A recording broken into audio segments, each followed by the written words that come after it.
Muy bien, continuamos con Juan capítulo 1, versículo 14. Vamos a meditar en la tercera frase, la continuación de la tercera frase. ¿Qué dice el texto?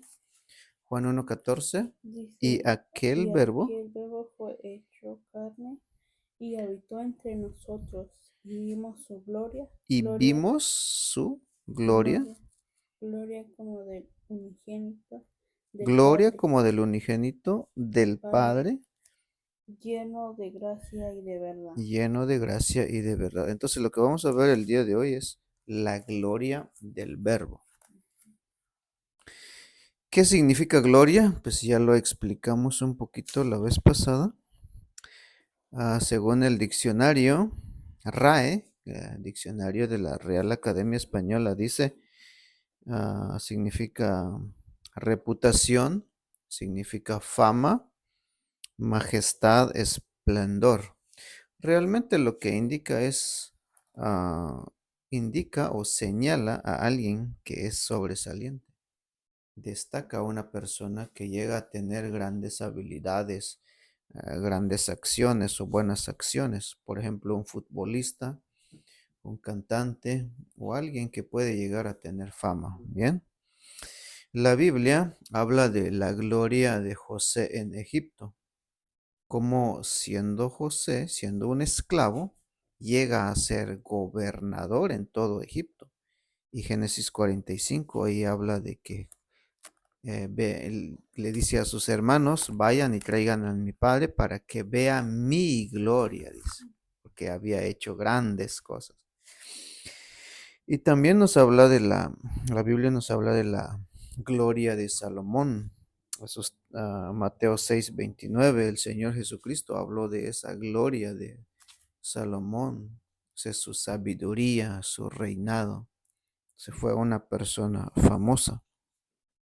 Pero ¿qué dice Primera de Pedro capítulo 1 verso que 24, ¿verdad? Sí, dice, porque toda carne es como hierba, y toda la gloria del hombre como flor de la hierba. Toda carne es como hierba Ajá, y toda gloria del hombre es como como la flor flor de la de la hierba. O hierba. sea, nos compara como una flor. Cuando florece, pero ¿qué sucede?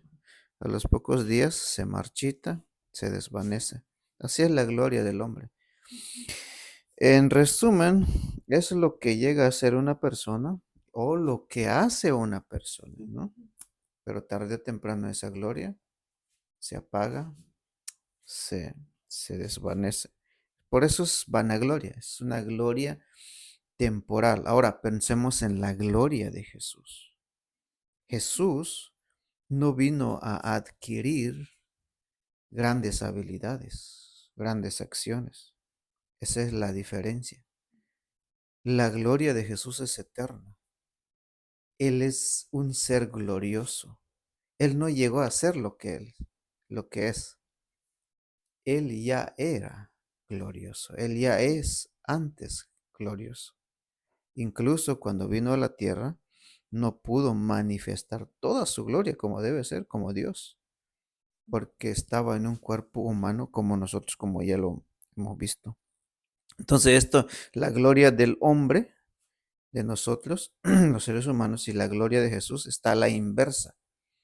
Jesús, la gloria de Jesús es eterna. Ahora, ¿cómo dice el texto? El texto mismo lo responde ahí en Juan 1:14.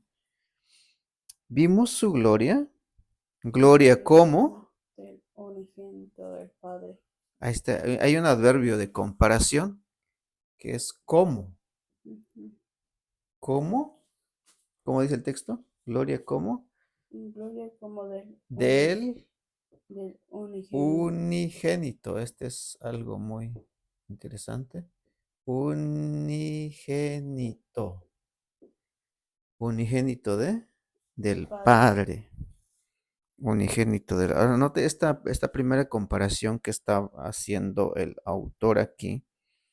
Es que la gloria de Jesús, del Verbo que se ha hecho carne, es la que le pertenece a quién? Al unigénito, al único hijo. ¿Quién es el unigénito? Jesús, ¿verdad? Es el único Hijo de Dios en términos de esencia y naturaleza. Jesús es único ser como Él es en esencia y en naturaleza, porque Él es Dios. Él es el Hijo de Dios. Él es el único Hijo. Dios no tiene dos, tres hijos. Por eso dice el unigénito del Padre. De esa categoría, si lo podemos ver de esa manera, o de esa clase, o de este gen, sí, de esta esencia, nadie como Él. Jesús es único. Jesús es incomparable. Entonces, lo primero que está haciendo aquí el autor es comparando a la persona que estaba entre ellos, que es Jesús, y con el Hijo de Dios. Está uniendo dos naturalezas en una misma persona porque es la misma persona. El verbo que se había hecho carne es la misma persona, el unigénito. ¿Ok? Unigénito hace referencia a la deidad, a su deidad, a la deidad de Cristo. Lo que hace entonces el autor es unir dos naturalezas en una misma persona.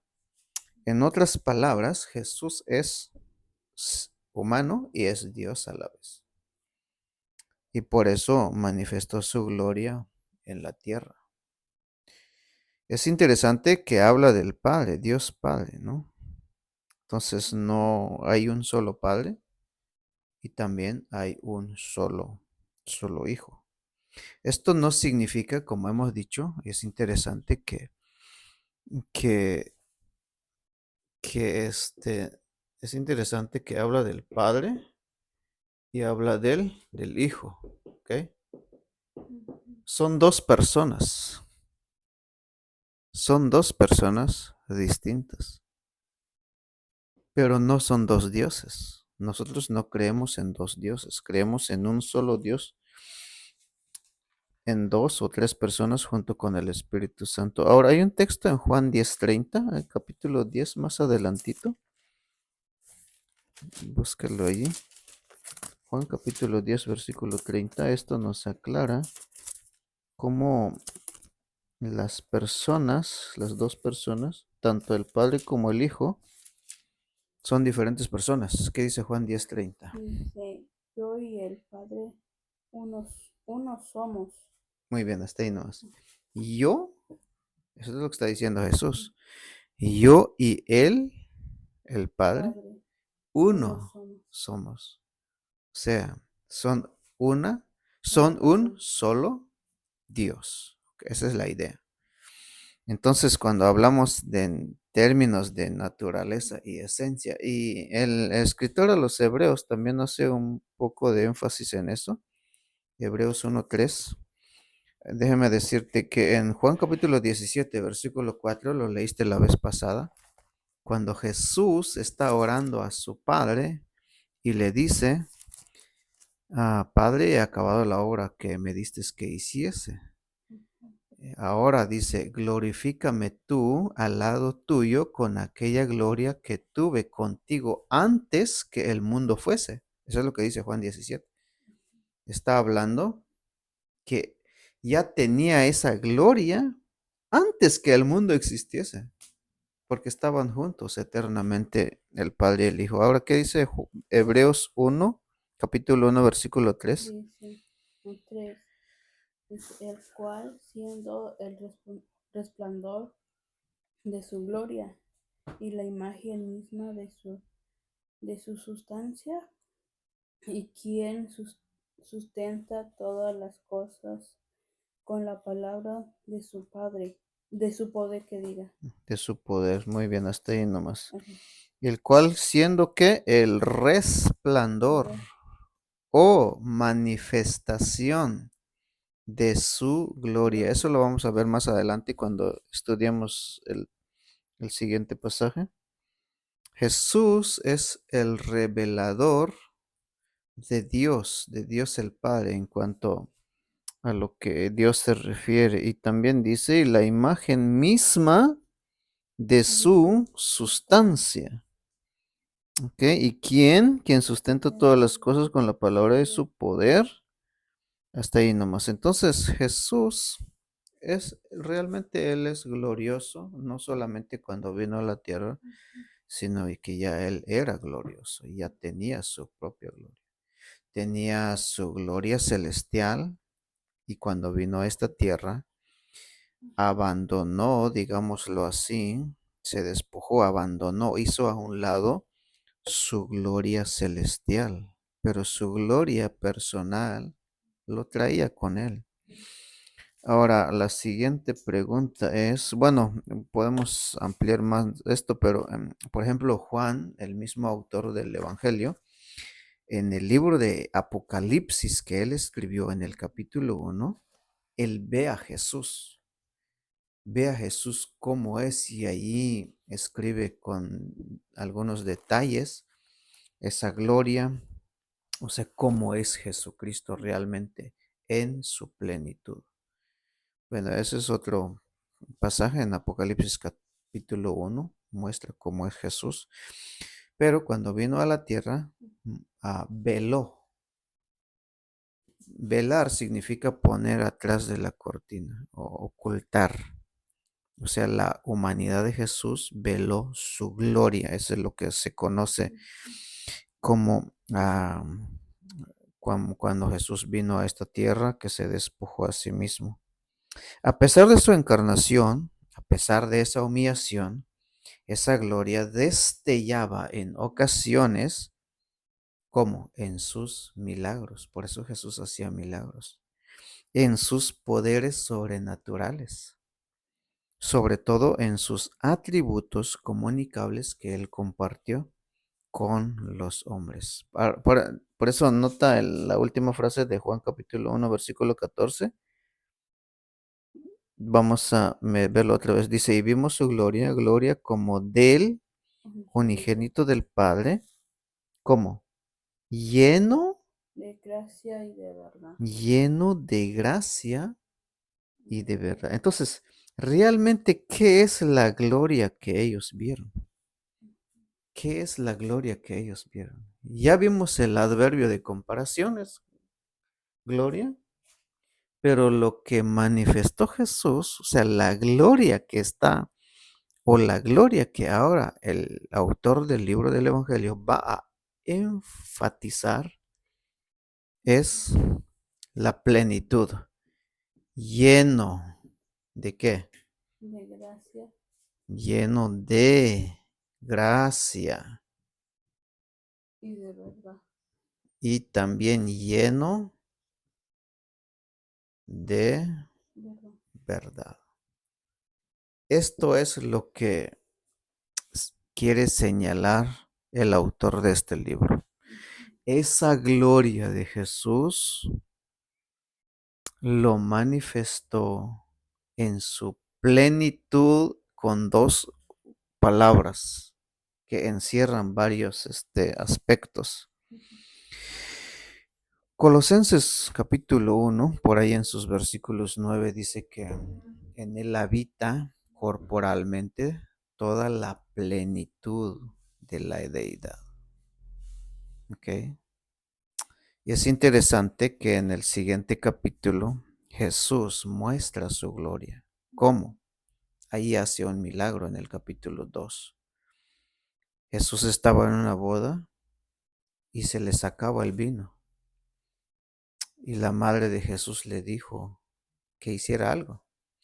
¿Y Jesús qué es lo que hizo? Mandó a llenar las tinajas de agua y las convirtió en el mejor vino que había en ese entonces. Ese es el milagro.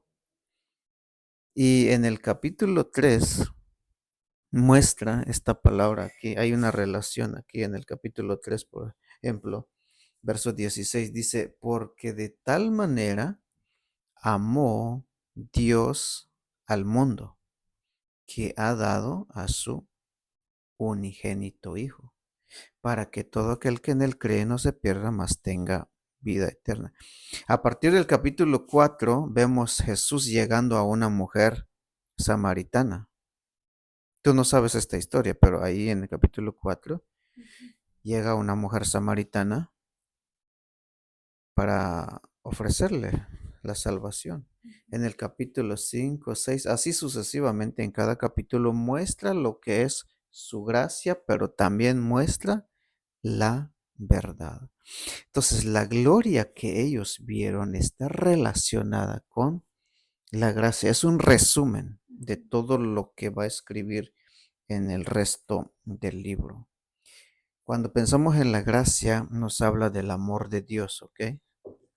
Amor de Dios. ¿Por qué Dios nos amó? ¿Por qué Dios nos amó? ¿Porque merecíamos? No, éramos pecadores y esa es la verdad. La verdad es que nosotros éramos pecadores, pecadores. Dios es justo y nosotros injustos. Entonces, todo eso tiene que ver la gracia, la misericordia también, misericordia, el amor, la bondad, la compasión de Dios. Todo eso encierra lo que es la gracia. Es el favor de Dios hacia los hombres. O sea, la gloria que ellos vieron en Jesús es el favor hacia los seres humanos. Es Dios dando su Hijo en favor de los seres humanos, pero también estaba lleno de verdad, porque a través de Jesús muestra a los hombres cómo ellos son pecadores y Dios es justo. Entonces la verdad nos habla de la verdad de Dios y la verdad del hombre. La verdad de Dios es que Dios es justo, Dios es santo, Dios es perfecto. Ajá.